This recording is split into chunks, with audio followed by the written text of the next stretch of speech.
Me ven solo esta noche. Lastimosamente, Paola Sánchez atiende una emergencia y no ha de poder acompañarnos en este programa de viernes. Le mandamos a ella un fuerte abrazo.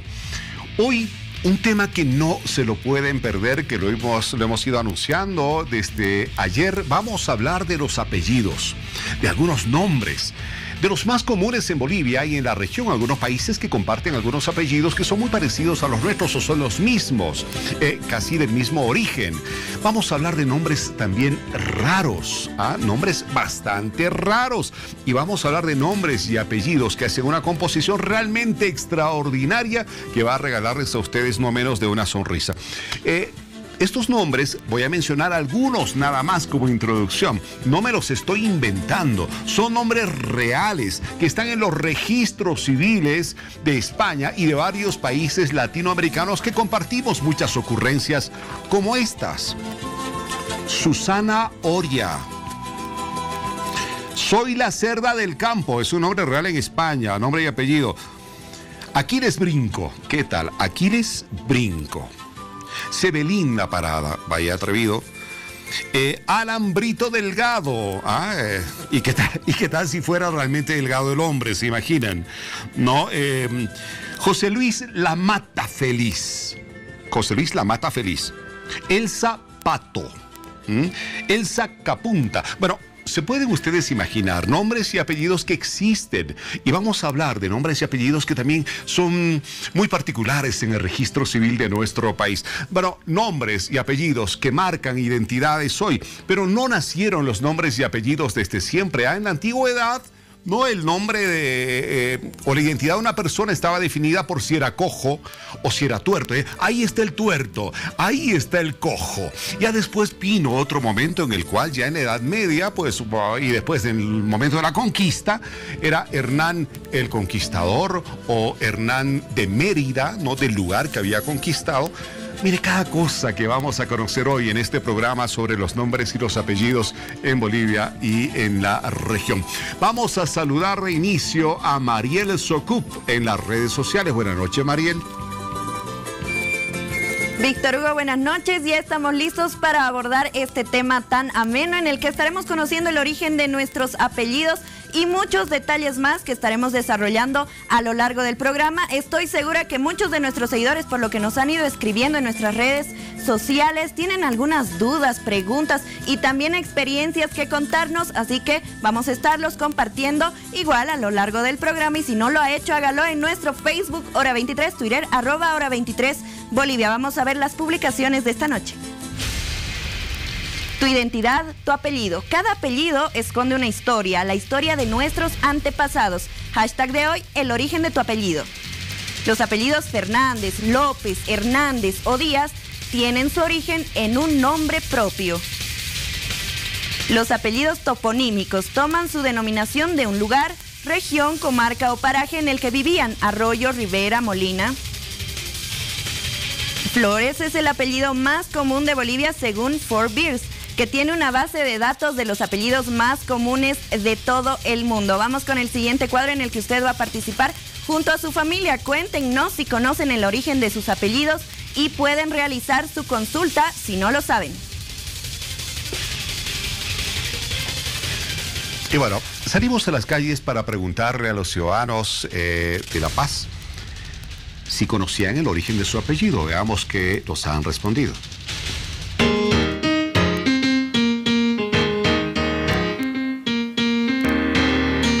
Mi apellido es Stark y yo tengo un concepto que es del lado de la Aymara.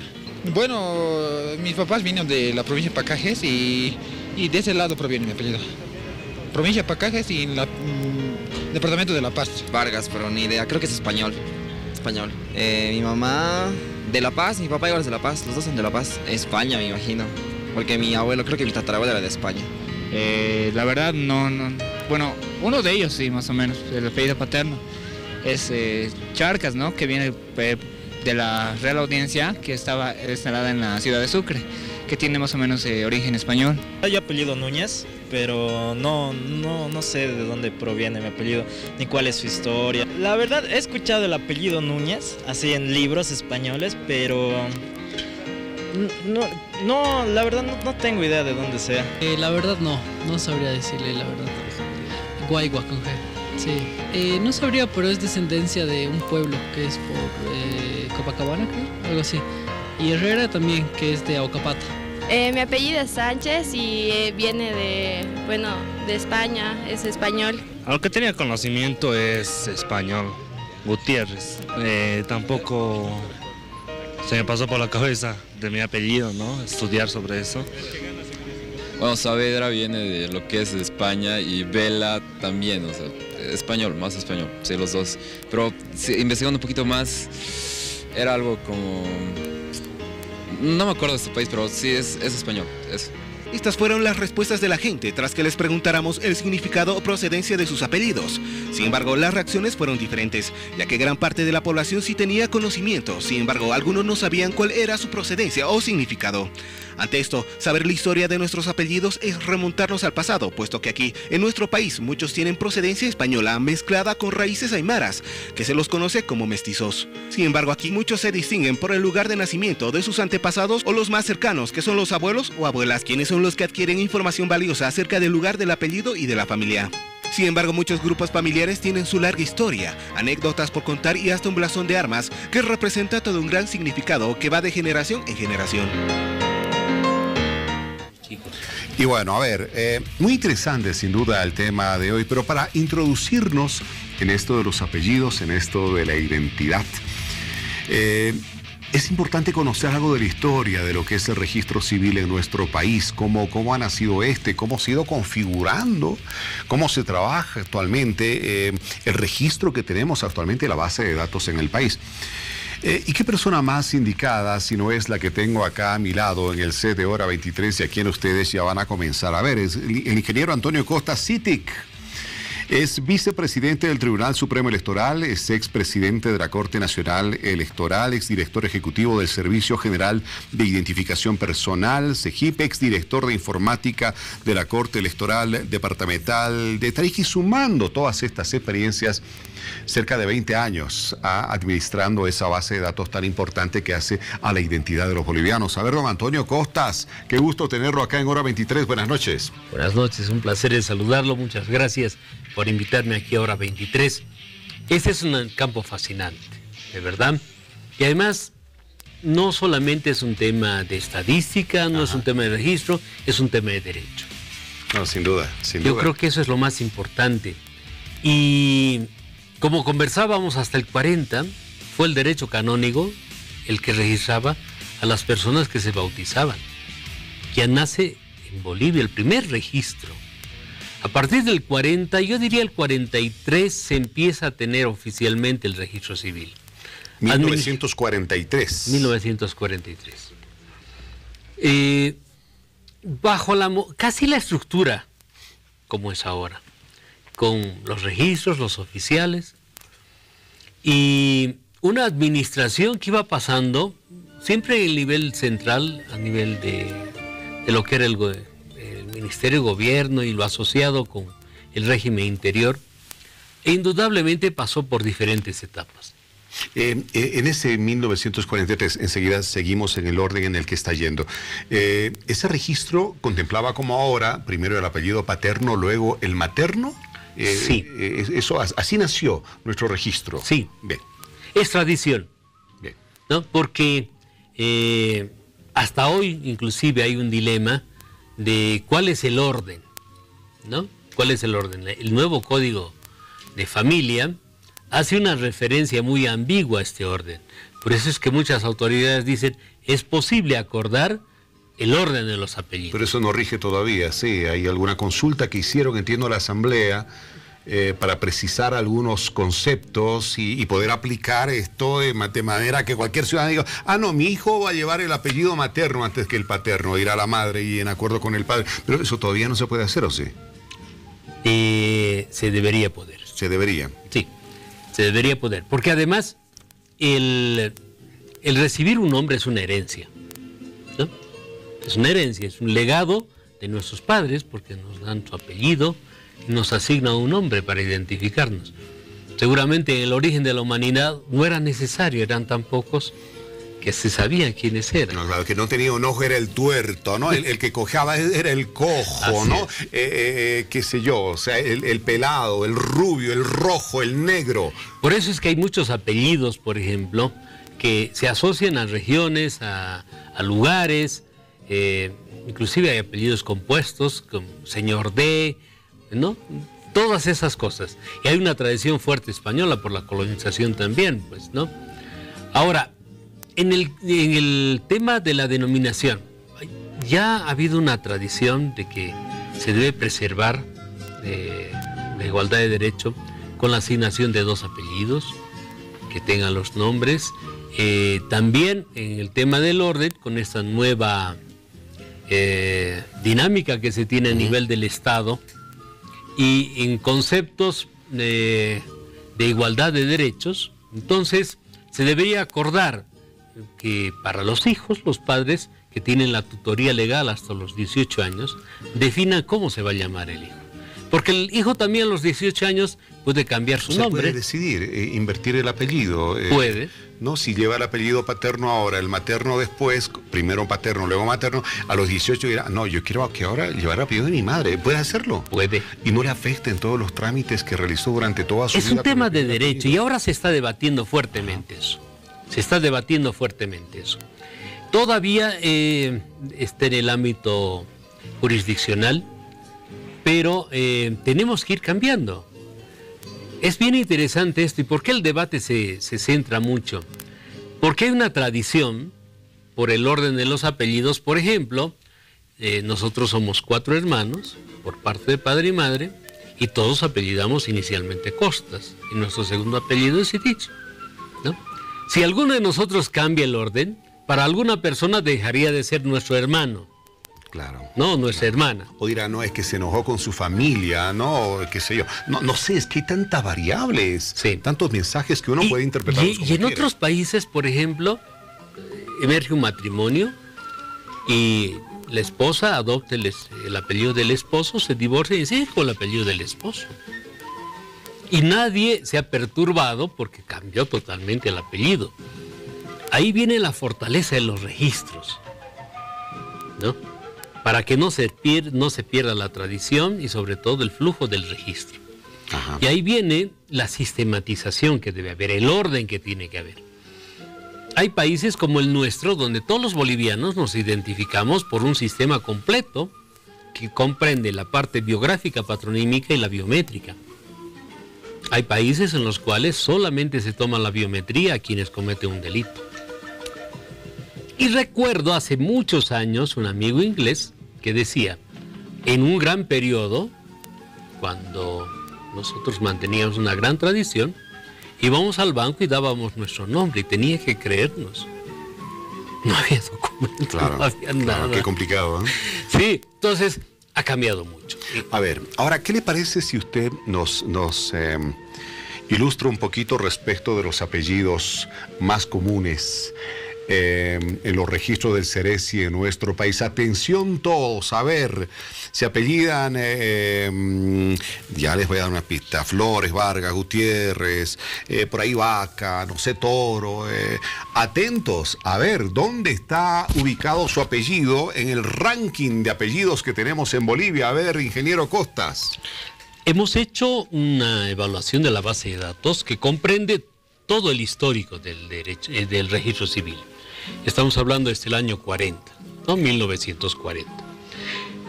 Los casos, las agrupaciones, superan las 800.000, dos de las cuales hemos tomado las repeticiones mayores. Aquí 800.000 apellidos. Agrupaciones. Agrupaciones de apellidos. Bien. Sí. Hemos tomado casi 9 hojas y hemos llegado a recalar en la agrupación menor de este conjunto, que tiene 2.564 veces, ¿no? De este análisis que se ha hecho, Mamani es el apellido más común. 336.948 repeticiones. Desde que nació el Ceresi. Desde que nació el registro civil. El registro civil en 1943 aproximadamente. Bien. ¿No? Y se ya regulariza, digamos, su funcionamiento. Le sigue Quispe, con 199.000. O sea, 2 apellidos aymaras están en el primer lugar. Sí. Flores es el siguiente. Condori después. Choque. Vargas, Rodríguez, Rojas, Gutiérrez, López. O sea, como que estamos 5 y 5 entre los primeros 10, 5 apellidos aymaras y 5 apellidos de origen español, de alguna manera. Y ya después viene la preeminencia de apellidos ya más de origen español, ¿no? Por ejemplo, hay Apaza, Huanca, que están con 54 y 53,000 veces repetidos. Y vamos así, pero se nota por la misma diversidad y la interculturalidad que nosotros tenemos, que no hay una distribución, podríamos decir, pero va bajando radicalmente. Por ejemplo, de Mamani, que tiene 336,000, Montaño y está en 27,000 repeticiones. Nos bajó 10 veces. Claro. Ahora, claro, ustedes me tomaron de sorpresa. Por esa razón no hemos podido explorar un poco más. Nos hubiera gustado hacer las combinaciones ya de los nombres de las personas completos, que vayan desde el nombre como tal, el apellido, paterno y materno. No, me lo dejamos como tarea pendiente para un programa. Y que va a ser interesante. Y le cuento por qué. Porque una de las causas para las objeciones al padrón era que habían personas con el mismo nombre y nosotros les decíamos, son los homónimos. Pero es imposible que hayan tantos. De estos apellidos que son tan comunes, es muy probable que exista un número muy importante de homónimos, sin que sea la misma persona, obviamente. Yo trabajé en una empresa algo grande aquí en la ciudad de La Paz hace algunos años y teníamos en la empresa a 3 personas con el mismo nombre y apellido, y no tenían ninguna relación de parentesco. Es que es cierto, hay unos fenómenos sumamente interesantes en esto de los nombres y apellidos. Ahora, por ejemplo, en el caso de los nombres como tal, Juan Carlos es el más común y lo hemos ubicado en las repeticiones. Este día ya no es a nivel nacional, hemos hecho una discriminación ya por la ciudad. Por ejemplo, en la ciudad de La Paz, desde que se ve la parte histórica, Juan Carlos se repite 14,891 veces. Solo en La Paz. Solo en La Paz. Y en Santa Cruz, que sería lo siguiente, Juan Carlos también. Juan Carlos, con razón, alguna vez no me dicen Juan Carlos, el nombre compuesto, y ya lo entiendo, y les disculpo. Y María también, sí. María también, muy común. Sí, también, mi madre se llama María, ¿no? Por ejemplo, ahí está, estamos ahora, cerca. Juana resulta ser el nombre más común. Juana, mire. ¿No? ¿Y esto María dónde? es el ¿En todo el país? ¿En La Paz? ¿Santa Cruz? Ahora hemos estratificado por ciudad. Ah, por ciudad, bien. Sí. Bien. No he traído la estadística ya del país, que es muy probable que también se repita. Bien, sigamos con los nombres, que está interesante. ¿No? Hay nombres como María Cristina, María Elena, que ya son compuestos. María Elena es el nombre de mi hermana, le mando un abrazo, un beso. ¿No? María Fernanda, por ejemplo, que es un nombre bastante frecuente. En Santa Cruz, 3,542 repeticiones. María Fernanda es el nombre de una compañerita de curso de mi hija. Sí, se ve. Alicia, Camila. Pero aquí, por ejemplo, ya no se encuentran nombres aymaras o quechuas. Se van perdiendo la tradición de los nombres. Yo alguna vez me tocó hacer una nota con el registro civil y había nombres pero realmente extraordinarios. Me encontré con uno que me pareció muy interesante, Gutiérrez. Y claro, pregunto, ¿y el origen del nombre Gutiérrez? Encontré al padre, me dice, no, es que es una marca de llantas muy buena, no es Goodyear, pero el nombre del hijo, y estaba en el registro, es Goodyear, y está en el registro civil.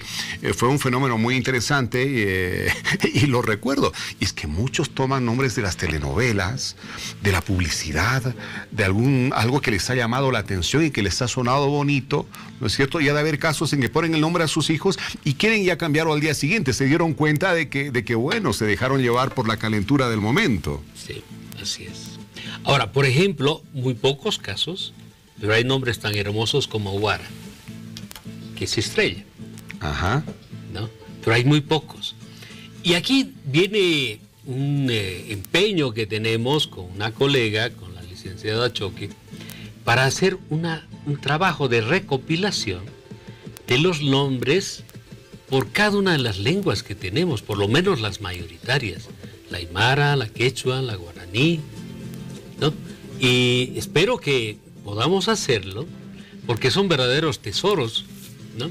Hay personas que seguramente en algún momento van a querer utilizar nombres indígenas para sus hijos, entonces que tengan un catálogo y además estén bien escritos. Así es, bueno, en un momento vamos a estar hablando de la historia, de algunos nombres, apellidos en el país. Bueno, don Antonio, mi productor ya me dice que sí, vamos a convocarlo uno de estos días para ampliar todo aquello que nos está comprometiendo como información riquísima, sin lugar a dudas, sobre esta materia. Le agradecemos por haber estado esta noche con nosotros, don Antonio. Muchísimas gracias más bien a ti por la invitación que nos has hecho. Este es un área fascinante. Y bueno, yo voy a pedir también con el productor que nos indique para que hagamos una estadística así más variada, fabuloso, más rica, para que podamos hacer conocer también a la ciudadanía. Bueno, ya viene el segundo capítulo entonces con Antonio Costas. Muchas gracias. Vamos contigo, Mariel. La gente participa a través de las redes sociales. Así es, Víctor Hugo. Grandes y chicos están participando en nuestras redes sociales. Nuestro especial de viernes está teniendo gran impacto en las familias bolivianas. Tenemos muchos comentarios, muchos seguidores nos cuentan el origen de sus apellidos, así que vamos a ver algunos de ellos. Antonio Pancorbo Cruz nos dice: mi abuelo cuenta que su padre llegó de España y vi que en Burgos tiene una población con mi apellido, Pancorbo. Marzana Miriam, buenas noches. Desconozco el origen de mi apellido, que es Marzana. Espero conocer algún dato. Gracias y saludos. Vladimira Lanoca, lo más interesante sería que publique algún libro que consultemos para poder saber más sobre nuestros apellidos. Rafael Eid Peredo nos dice: Eid, procedencia árabe. Eid es una fiesta en Palestina también. Juan Carlos Condori Ruiz nos dice: hola, buenas noches. Quisiera saber de dónde provienen mis apellidos, tanto Condori como Ruiz. Juan Gabriel Poma Huarachi, el origen del apellido Poma quiere saber. Sara Núñez del Prado, bueno, soy Núñez del Prado y sé que proviene de Marina Núñez del Prado, una escultora que era famosa en La Paz, pero quiero saber más detalles de mi apellido. Gracias. Gracias a todos por su participación, síganlo haciendo, vamos a estar respondiendo sus preguntas en el siguiente bloque del programa, espérennos.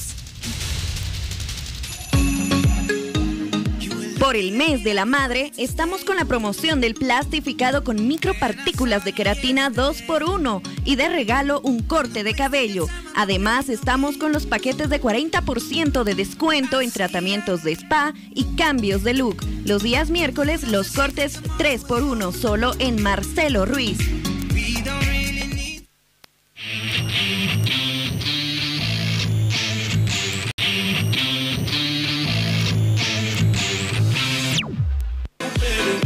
Mega Fashion Manía, por el mes especial de la madre, contamos con fabulosos descuentos en su día. También con nuestra nueva colección otoño-invierno. No te lo pierdas. Estamos en el Shopping Norte, tercer nivel, zona central.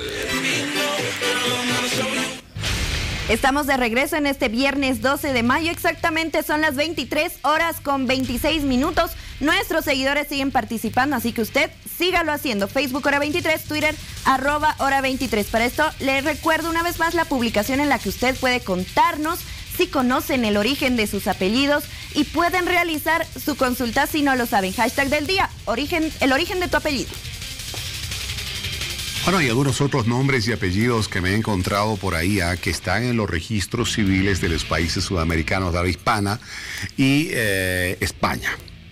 Esteban Dido, Marcos de la Cuadra, Elsa Payo, Melisa Cabello Rubio, Zacarías Flores del Campo, Luxem Burgos, Luz Roja, Elsa Polindo, Mari Poza y Flor Ramos de Rosas, entre muchos otros. Pero bueno, son apellidos más de origen español. Ahora vamos a hablar de los apellidos nuestros, aquellos que prevalecen en nuestro país, con los que muchos de ustedes seguramente hacen identidad. Y por ello hemos invitado a un experto, uno de los historiadores más queridos de nuestro país, ya está aquí en el C de Hora 23, el licenciado Fernando Cajías. Don Fernando, qué gusto tenerlo en el programa. Buenas noches. Muy buenas noches y muchas gracias por la invitación. Pero qué nombrecitos y apellidos estos, ¿no? Qué complicado ha de ser para ellos. ¿Cómo se llama usted? El Sapulindo. O dolores de barriga. O dolores de barriga, Dios mío. O sea, qué complicadito ha de ser para ellos mostrar con mucho orgullo su identidad, ¿no? Probablemente. A ver, don Fernando Cajías, en nuestro país nos dejaba claro don Antonio Costas, Quispe, Mamani es el apellido que prevalece más en el área occidental. Le sigue Quispe, le sigue Condori, ¿no? Y entre los apellidos españoles está Flores, Vargas, Gutiérrez, Rojas, Rodríguez, López, Fernández. En cuanto a los apellidos de origen estrictamente boliviano, a ver, ¿qué nos puede contar usted? ¿Cómo han ido surgiendo estos apellidos? ¿Desde qué momento comienzan a ser usados? No, Bolivia es heredera de, por un lado, la cultura prehispánica, de todas las naciones prehispánicas que acá tenemos la suerte de que prevalezcan, ¿no? Tanto en tierras altas como en tierras bajas, pero también somos herederos de toda la ola que llegó de España, luego la ola que llegó de Europa a fines del siglo XIX, también migraciones asiáticas, árabes, judías, en fin.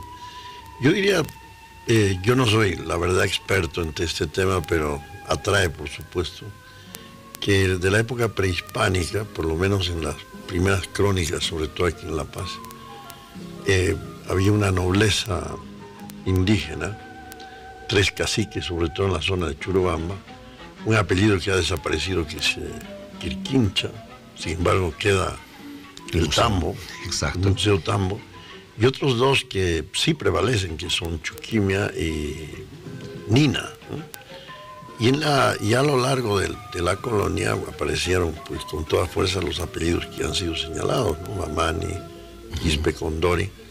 Pero yo me encontré, sobre todo al hacer un trabajo sobre Churubamba, con una sorpresa, ¿no? En los archivos que tiene la UNSA, de la Facultad de Humanidades, de los censos, ¿no? Que se hacían para el tributo del indígena, que no es como ahora que la mujer llevaba el apellido del hombre, del hombre, del marido, del esposo. Sino había apellidos femeninos. Y uno de ellos, muy numeroso, era Sisa. Y recordar Bartolina Sisa. Exactamente. Y sin embargo, ese apellido se ha perdido, porque ya luego se siguió solamente la línea masculina, ¿no? Entonces, indudablemente tenemos aquí una gran cantidad de apellidos aymaras, como también en tierras bajas hay los apellidos de origen guaraní y de todo tipo, ¿no? Y por eso a veces esas naciones, a pesar de que culturalmente van cambiando, prevalece a través de los nombres. Y ahora con los españoles sí llegó una ola de apellidos, ¿no? Y que el hijo de Fernando era Fernández. Así es. El hijo de Rodríguez, el hijo de Rodrigo, Rodríguez. Y así han llegado apellidos muy corrientes en toda América, ¿no? Rodríguez, Pérez, ni qué sería Pérez. Sí, mire, yo tengo aquí algunos datos precisamente de apellidos. Bueno, quiero partir por la similitud que tenemos incluso en el tema de las identidades con algunos países de la región. Me encontré, por ejemplo, que el apellido Mamani, que es el número 1 en Bolivia, está entre los 20 más importantes que tiene, por ejemplo, el Perú. ¿No es cierto? Que el apellido Quispe, que es el que le sigue en nuestro país al apellido Mamani, es el apellido más importante, más prevaleciente en el Perú. O sea, la mayoría de los peruanos apellidan Quispe. Bueno, en el ranking, obviamente, que hace a ese país. Me encontré, por ejemplo, don Fernando, acá, a ver, vamos a ver, el apellido Flores, ¿no es cierto?, que en Bolivia está entre los 20 primeros, es el segundo en el Perú, que está presente también en países como Ecuador, como Chile, como Argentina. El famoso presidente ecuatoriano Flores. Exacto, ahí está, mire. Y me encontré, por ejemplo, el apellido González, mire usted, González es el número 10 en Bolivia, es el número 1 en Argentina. O sea, la mayoría en el ranking de Argentina, la mayoría apellida González. No, en Chile, González también es el número 1, es el primer apellido, como Mamani en Bolivia. González es el 10 en el Ecuador y González es también el 10 en el Perú. Vaya apellido. Y me encuentro, por ejemplo, que en Argentina, entre los 10 primeros apellidos en su ranking, no hay ninguno que tenga origen europeo o italiano. Claro, dicen los bolivianos y los peruanos descienden de los incas, los mexicanos de los aztecas y los argentinos de los barcos. No porque se sienten tan europeos, pero no veo ningún apellido europeo en el ranking de los 10 primeros de Argentina. González, Rodríguez, López, Fernández, García, Pérez, Martínez, Gómez, Díaz, Sánchez. Bueno, ¿cómo de alguna manera tenemos una identidad muy parecida a pesar de las diferencias? No, definitivamente. Y viene de eso, ¿no? Los hijos de Gonzalo y González, cómo se fueron reproduciendo, ¿no? Y me acuerdo una anécdota en España, decían que cuando uno salía de juerga y que no querían que lo pesque la familia, decían, ¿cómo se llaman ustedes? Rodríguez, ¿no? Porque había tantos Rodríguez, que era una identidad muy general. Es interesante también un estudio que se ha hecho sobre algunos apellidos que provienen de España, pero que fueron puestos a los judíos conversos, ¿no? Como se los expulsaron a los judíos de España, pero podían quedarse aquellos que se convertían al catolicismo. Muchos lo hicieron por conveniencia, pero seguían sus costumbres, ¿no? Entonces dije que a ellos les colocaron nombres relacionados con apellidos, ¿no? Con animales, vaca, toro, águila, aguilar. Entonces vienen de los judíos conversos, ¿no? Salmón. Exacto. Entonces, pero también hay que ver que en La Paz, por ejemplo, hay apellidos que han ido cambiando mucho. Hay los más populares, ¿no? Pero también aquellos apellidos se puede decir, de prestigio, ¿no? Y que algunos, como Díez de Medina, todavía prevalecen, que era el dueño de lo que hoy es el Museo de Arte, la gran mansión. Después, Vallivian, ¿no? Es un apellido que sigue vigente, Santa Cruz, en fin, ¿no? En cambio, hay apellidos de la nobleza indígena que se han mantenido, pero ya no tanto en el mundo indígena, sino en el mundo criollo, como Cusicanqui. Es un apellido que todavía existe y que era de la nobleza de Pacajes, ¿no?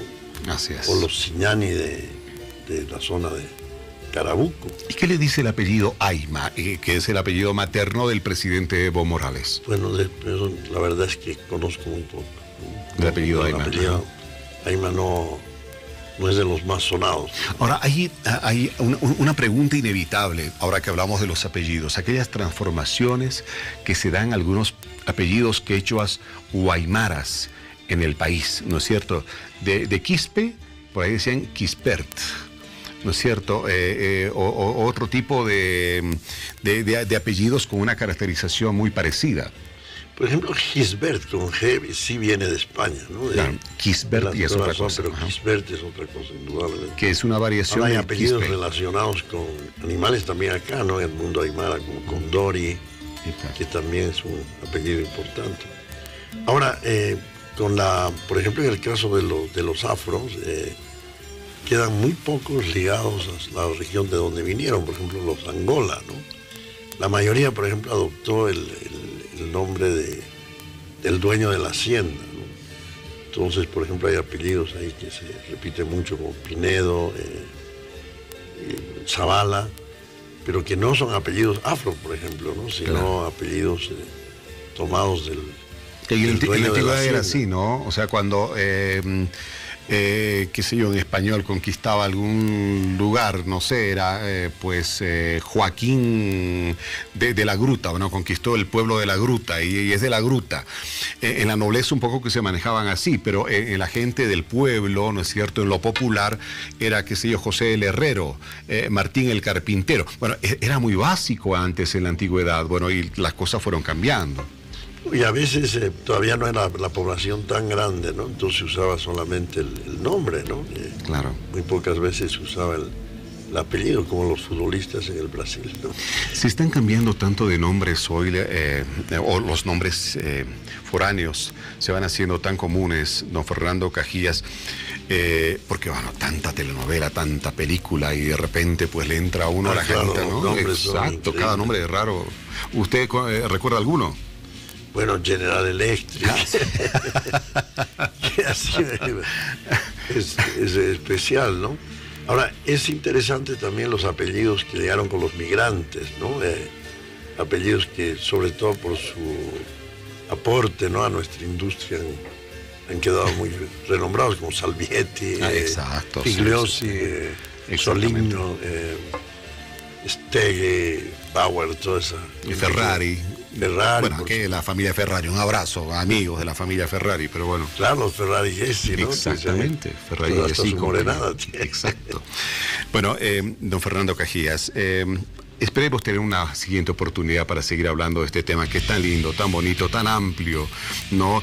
Para cerrar, ¿hay el riesgo de que perdamos en algún momento esa identidad como bolivianos adoptando tantos nombres impuestos, sacados de la televisión, del cine, apellidos que los vamos cambiando, transformando?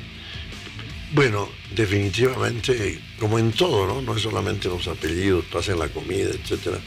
Hay una influencia de la globalización muy fuerte en los nombres, pero a la vez, como nuestro país tiene una identidad muy fuerte, también creo que algunos nombres, por ejemplo, de homenaje a los incas, como Huáscar, ¿no?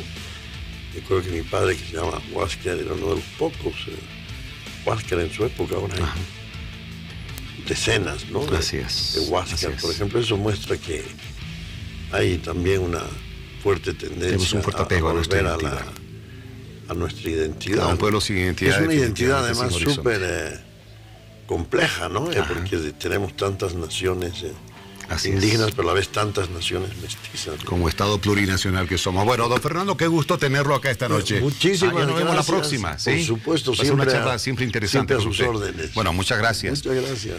En el siguiente bloque vamos a estar con el director de Transparencia del Ministerio de Hidrocarburos para hablar de dos temas importantes. No se los pueden perder. Nos esperan. Voy contigo, Mariel. Bueno, Víctor Hugo, sin duda hoy nuestros seguidores y también nosotros hemos aprendido muchísimo acerca de los apellidos y lo más importante, hemos conocido un poquito más acerca de nuestros seguidores, de sus apellidos que nos han contado mucho en nuestras redes sociales. Nos vemos el lunes con otro tema interesante. Yo me despido. Buenas noches, Bolivia.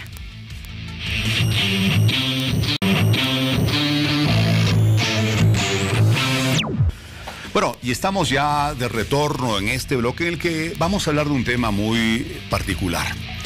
Muchos de ustedes seguramente van a hacer memoria de lo que ocurría un año 2004. El presidente en ejercicio era don Carlos Mesa Gisbert. Y ahí se generaba un episodio en nuestra historia que hasta ahora es recordado desde el gobierno nacional como uno que mostró a todas luces el carácter de dependencia que tuvo nuestro país históricamente hacia el gobierno de Estados Unidos. Una dependencia que hoy en día el gobierno defiende ya no existe por cuanto se pretenden relaciones de equidad, en equilibrio, de armonía, de interés común. Para hablar de este tema hemos invitado esta noche acá al set de Hora 23 a don Edmundo Novillo. Él es jefe de la Unidad de Transparencia del Ministerio de Hidrocarburos, con quien obviamente vamos a hablar también cuál es nuestro interés del tema de los taladros, esa investigación que se está realizando desde el Ministerio de Hidrocarburos e IPFB por un hecho que definitivamente es seguido con expectativa en el país. Don Edmundo Novillo, buenas noches, qué gusto tenerlo aquí en Hora 23. Bienvenido. Muy buenas noches, Víctor Hugo, muchas gracias por la invitación. Un saludo a todos los amables televidentes de Hora 23 de todo el país, un saludo fraterno y revolucionario. Bueno, a ver, a los taladros vamos a dejarlos un ratito para más adelante. Y quiero comenzar con usted, don Edmundo Novillo. Con ese 12 de mayo del 2004, ¿qué ocurrió ese 12 de mayo del 2004 que generó indignación en ese momento en el país, en la Asamblea Nacional? Ante todo, Víctor Hugo, es importante también recordar, hacer memoria de la historia de las luchas colectivas, que en realidad muy pocos escriben sobre esto, casi nadie, si no es decirlo. Generalmente la historia es escrita con visión individual. Y usted ha manifestado, ocurrió un episodio de una característica que mostraba y desnudaba al país el sometimiento y la dependencia política de Bolivia, de los gobiernos de Bolivia de ese entonces, con el gobierno de Estados Unidos. Este es uno, porque hay varios que se han desnudado, pero un día como hoy, el Senado Nacional, el 2004, bajo la presidencia de Orlando Baca Díez, va a aprobar el convenio de inmunidad para ciudadanos norteamericanos. Por entonces, nosotros teníamos 8 senadores en el Senado y éramos 27 diputados en la Cámara de Diputados del MAS, opositores, y bueno, los otros eran oficialistas. Se sucede este hecho de una manera bastante sui generis, y le voy a contar porque ha sido parte de nuestra vivencia, lo que hemos vivido, lo que hemos participado. Usted era diputado en ese momento, ¿verdad? Por eso usted conoce a profundidad lo que ocurría en esos momentos en el país. Así es, diputado, y además estoy siendo actor entre los 27 diputados junto a nuestro hermano presidente ahora, 27 Evo diputados Morales, del MAS en ese momento, en 2004. Los demás eran el 2002, oficialismo, que después 2002. Vamos a llegar al 2004. ¿No? Entonces, sucede que una tarde, recuerdo muy bien, estábamos nosotros en una sesión sin agenda complicada en la Cámara de Diputados, sin agenda polémica, pero ahí nos alertan periodistas a los diputados de la bancada del MAS que mientras nosotros estábamos en diputados, en el Senado se estaba aprobando el convenio de inmunidad para ciudadanos norteamericanos. Y nos dice, y usted y sus senadores no están, nadie de ellos, en la sesión. Muy sorprendidos nosotros ante esta noticia así que nos conmueve, violentamente subimos a la gran carrera. Éramos 4 o 5 nosotros, subimos, recuerdo siempre entre esos, el diputado Gustavo Torrico, por ejemplo, estaba, diputado Ricardo Díaz. Entonces subimos y cuando llegamos, en realidad, ya no estaban tratando el convenio de inmunidad. Averiguado, ya había pasado el tratamiento de ese punto. Estaba en el tratamiento de ya de otros temas y ya se había aprobado el convenio de inmunidad. ¿En qué consistía? No les dieron tiempo para reaccionar en el Senado, fue una cosa bastante rápida. Pero lo curioso es que nuestros senadores no estaban presentes. ¿Y por qué? A excepción de uno de ellos que había llegado tarde. Esto es parte de la historia nuestra. Resulta que antes del tratamiento de este proyecto de ley, porque con ley se aprueba el convenio de inmunidad, nuestro jefe de bancada por entonces, el senador Filemón Escobar, les había pedido reunirse en bancada urgente porque tenían que definir quiénes viajaban a la China, porque habían 2 invitaciones para la bancada del viaje a la China. Y bueno, él les sacó, inclusive de manera forzada, a la reunión. Entonces, y entre tanto, en ausencia de la bancada, es decir, agendaron y inmediatamente, es decir, de manera relámpago, así decimos nosotros, violento, lo aprobaron este convenio de inmunidad de senadores. Para seguir luego con su relato, ¿por qué aprobar un convenio de inmunidad para ciudadanos norteamericanos de una manera tan rápida en ausencia de los senadores de la oposición, en este caso del Movimiento al Socialismo? ¿Qué es lo que contenía ese convenio de inmunidad para ciudadanos norteamericanos? ¿Qué representaba eso para los ciudadanos norteamericanos y para el país? Eso es muy buena pregunta y es una pregunta de fondo. Este convenio de inmunidad, aprobado en el Senado, en el fondo determinaba que si un ciudadano norteamericano que esté en nuestro territorio, esté en Bolivia, si comete algún delito, cualquier delito que sea, no puede ser juzgado por las leyes bolivianas. Podía matar. Estamos hablando de cualquier delito. Narcotráfico, cualquier violación, delito. Cualquier delito. Si era americano, aquí tenía absoluta inmunidad. Así es, fíjese el privilegio y además la vulneración, el atentado contra la soberanía y además contra la legalidad y el Estado de Derecho de ese momento de un país soberano. Que un extranjero venga y tenga ese privilegio de no ser enjuiciado por las leyes bolivianas por un delito que comete. Pero lo más grave no es solo eso, que también no podía ser juzgado en la Corte Penal Internacional. También le daba ese privilegio. Es decir, cuando hay delitos de lesa humanidad, usted puede demandar a la Corte Penal Internacional. Pero también estábamos aprobando que si delitos de lesa humanidad se cometían en Bolivia, no podía demandar a la Corte Penal Internacional. Entonces, es decir, tenían inmunidad. Esto es lo más grave, la peor humillación y el peor atentado a nuestra soberanía. ¿Por qué se apostó? ¿Por qué el oficialismo de entonces apostó por aprobar un convenio de semejante naturaleza? Mire, nosotros, en realidad, reclamamos así, con mucha dureza, al presidente del Senado en ese momento, Orlando Vaca Díaz. Y él nos dijo, miren, por favor, no me reclamen a mí.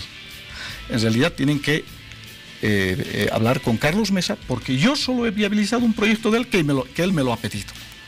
Entonces, sorprendidos nosotros. Y en ese momento en el que vivía el país una situación política bastante compleja y sensible, entonces sorprendidos cómo Carlos Mesa va a pedir eso. Como bancada nos reunimos y pedimos una audiencia con él. Y fuimos un grupo de miembros de la bancada, ¿no? ¿Usted estuvo en ese grupo? Estuve en ese grupo, desde luego. Estaba don Antonio Peredo, entre los que recuerdo, Gustavo Torrico, Ricardo Díaz y otros diputados y senadores más. Entonces, ahí fuimos y le pedimos la explicación nosotros a Carlos Mesa. Y él estaba junto a su ministro de la presidencia, por entonces el ministro Galindo. ¿Cuál fue la explicación? Sí. ¿Cuál fue la explicación? Y eso es lo que nos llamó profundamente la atención. Es que nos manifestó que él se vio forzado, así justificó, que se vio forzado a pedir esto, la aprobación al Congreso, porque cuando Gonzalo Sánchez de Lozada se había ido junto a sus ministros, se habían llevado todo el dinero efectivo del Banco Central. Y no tenía sueldos para pagar noviembre a los funcionarios públicos, diciembre ni aguinaldos, y que estaba la situación en un colapso. Y él tenía que evitar aquello. Inmunidad a cambio de dinero. A cambio de dinero. Ese es el tema. Pidió primero, dice, a la Unión Europea. Así escuchamos la versión todos. No soy el único. Somos un grupo de bancada, entre los que el presidente estuvo y también hace memoria. Y ahí nos manifestó que la Unión Europea no había aceptado ayudar en esto. Y fue a la embajada americana y le habían manifestado que sí, estaba de acuerdo en ayudarle, pero a condición de que se apruebe el convenio de inmunidad para ciudadanos norteamericanos. ¿Y cuánto costaba? ¿Qué precio le pusieron a ese convenio de inmunidad para ciudadanos norteamericanos? Mire, a este detalle no entramos porque en realidad no entramos a ver las cifras de cuánto requería para cubrir ese vacío fiscal, esa iliquidez, porque nuestra preocupación era más política. Claro, o sea, se requería toda la cantidad de plata que Gonzalo Sánchez de Lozada se había llevado del Banco Central de Bolivia, que fueron sin duda muchísimos millones de dólares. Y dos datos le doy, solo para que se confirme este hecho. Recuerda de Kukoc, el ministro, que le encontraron con dos bastones de dinero con sellos del Banco Central, que hizo ocultar en la casa, me parece, de un pariente o un amigo, y que no supo explicar, no, en Santa Cruz, y que no supo explicar el origen, por qué tenía los sellos del Banco Central de Bolivia, esos dineros. Un elemento es ese. Y otro, se va a acordar usted, por eso hay que hacer memoria histórica. Kukoc moriría posteriormente con un problema. Y luego, si se va a dar cuenta usted, han salido videos en los medios de comunicación donde han llegado a filtrar videos como en casitos sacaban el dinero. Usted no ha habido ningún medio de comunicación que no lo haya transmitido. Que no lo haya transmitido. Fue el video del escándalo. Así es. Entonces, ahí nos justificó Carlos Mesa que fue esa la razón. Pero, ¿sabe que nos dijo algo más? Con esto cierro. ¿Sabe que nos dijo algo más? Pero de todo esto sabía don Filemón Escobar, su jefe de bancada del Senado. Eso fue lo que nos impactó también tremendamente. O sea, que sabía el jefe de bancada del MAS en ese entonces, Filemón Escobar. Así es. Jefe de bancada en el Senado. Y esto va a provocar... Y le pidieron explicaciones luego a él. ¿Qué les dijo? Cuando le llamamos a bancada, ya no vino a dar explicaciones. Y eso va a provocar su expulsión del MAS, del ex senador Filemón Escobar, a quien yo lo estimaba mucho y me dolía que eso llegase a pasar con él. Son cosas, en realidad, hechos que suceden, como usted dice, episodios que se han vivido. Y las luchas, como decía yo, colectivas del pueblo boliviano, muchas veces no se escriben, pero es bueno hacer memoria de esto. En una época como en la que vivimos, hay que hacer un balance político de lo que ha significado y lo que ha sido lo dramático y lo trágico que ha sido en el pasado, los gobiernos anteriores, la excesiva subordinación, sometimiento a la embajada americana, a los chantajes, a los condicionamientos, absolutamente a todo esto. Se supo, se sabe, don Edmundo Novillo, finalmente cuánto dinero se llevó don Gonzalo Sánchez de Lozada, haciendo un paréntesis en el tema. No hay un dato cierto. Esto es lo más... Porque eran cantidades impresionantes de dinero apiladas, así es. ¿No es cierto? En montacargas que transportaban en dos tipos de moneda, nacional y americana. Pero muchas decenas o cientos de millones de dólares. Probablemente, porque dejaron vacío el Banco Central, sin ninguna liquidez. Ahora, el Senado aprueba ese 12 de mayo del 2004 este convenio de inmunidad para ciudadanos norteamericanos, con las explicaciones que luego le pidieron a don Carlos Mesa, que era el presidente. Pasa la otra barrera, la Cámara de Diputados. En algún momento vio la luz, se ejercitó sobre ese convenio de inmunidad para ciudadanos norteamericanos, ¿o no? ¿O no, se lo frenó a tiempo? Nosotros, cuando nos enteramos de todos estos hechos y cuando se remitió a la Cámara de Diputados, por entonces era José Bailaba, nuestro diputado, presidente de la Comisión de Relaciones Internacionales. Entonces, decidimos, sobre todo en bancada, que ese convenio públicamente debería quemarse. Es decir, como una señal de que no íbamos a permitir, bajo ninguna circunstancia y cualquier consecuencia que pase, la aprobación en diputados. Entonces fue así que el convenio de inmunidad públicamente se quemó y en diputados ya no permitimos que se agende ni que se trate. ¿Cómo están las relaciones Bolivia-Estados Unidos 13 años después? Dos temas.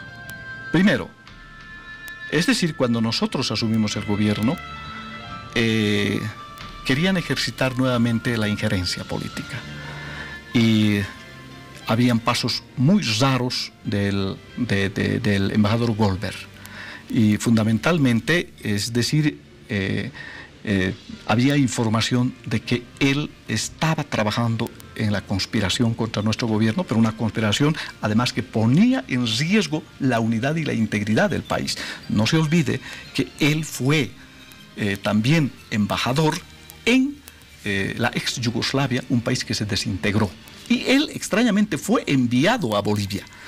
Y no se olvide también el caso Rosa, que justamente un excomandante va a venir a Bolivia simultáneamente, paralelo en esos tiempos. Entonces, ahí se tuvo que tomar una decisión política. ¿Cuál fue la decisión política? Declarar persona no grata al embajador. Y desde entonces no tenemos embajador en Bolivia y nuestras relaciones, lógicamente que están, es decir, no están muy bien, porque era muy habitual y además era frecuente y nadie le ponía límite y nadie le ponía freno a ese actuar que tenían ellos de manera pero vergonzosa dentro de nuestro país y fundamentalmente muy inmiscuidos con las decisiones y con los actores políticos de nuestro país. Entonces, en realidad nosotros no tenemos problema con el pueblo de Estados Unidos.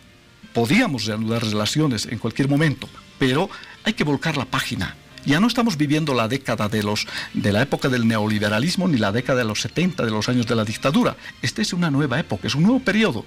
Nosotros le planteamos una nueva agenda en un nuevo periodo, donde esencialmente se respete la soberanía de Bolivia y donde además, es decir, busquemos puntos de interés común y trabajemos en esa base por el interés de nuestros pueblos. Pero sí, es decir, no permitir ningún tipo de injerencia, ni agresión, ni humillación, ni a nuestra soberanía, ni tampoco a nuestras políticas económicas ni sociales. Bueno, tema muy importante, don Edmundo Novillo, que nos ha consumido prácticamente todo el tiempo que teníamos previsto para esta entrevista, pero yo sé que la gente quiere saber algo de los taladros, usted como jefe de la Unidad de Transparencia del Ministerio de Hidrocarburos.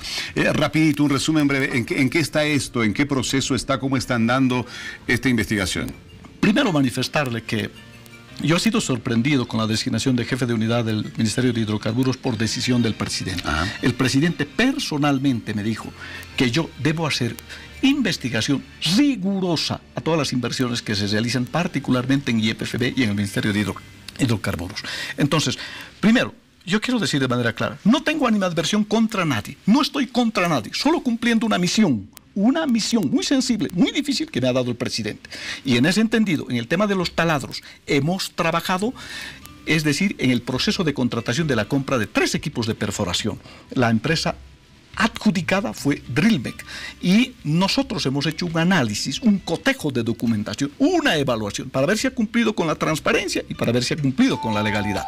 Y ahí nosotros hemos encontrado observaciones de carácter jurídico, de carácter administrativo y de carácter técnico. Y lo hemos hecho conocer estas observaciones en 50 hojas, detallado, además sustentado en otros documentos más y en el mismo documento del proceso de contratación al directorio. ¿En qué estado está esto? Está, 1, en la Contraloría, investigándose para determinar responsabilidades. Hay 4 tipos de responsabilidades de un funcionario público: ejecutiva, administrativa, civil y penal. Son 15 funcionarios, sí. La decisión ejecutiva ha sido suspender a 15 funcionarios, pero hay un elemento importante. La Fiscalía tiene amplias facultades para investigar, es decir, las personas involucradas en probables hechos de delito. Esto hay que ver. Entonces, pueden ser 15, pueden ser menos, pueden ser más. La Fiscalía va a convocar. Entonces, en este momento, la Fiscalía está haciendo su trabajo. Está en manos de la Fiscalía y está en manos de la Contraloría. Nosotros hemos cumplido haciendo conocer este informe y consideramos que hemos cumplido con lo que el presidente nos ha pedido, porque nuestro informe no ha tenido ningún tipo de observación, más al contrario, es decir, hemos aportado y hemos contribuido a la transparencia por mandato de nuestro presidente. Don Edmundo Novillo, muchas gracias por haber estado esta noche con nosotros aquí en Hora 23. Soy yo, ha sido un gusto, de veras. Vamos a estar siempre muy atentos a su invitación para tocar cualquier tema. Muchísimas gracias, Víctor Hugo, y muchas gracias al pueblo boliviano por estos minutos de atención. Bueno, y voy a despedirme con usted, porque el tiempo se nos ha ido. Nos despedimos hasta el lunes, amigos de Hora 23. Fuerte abrazo, tengan un lindo fin de semana. Sí, chao, pásenla bien.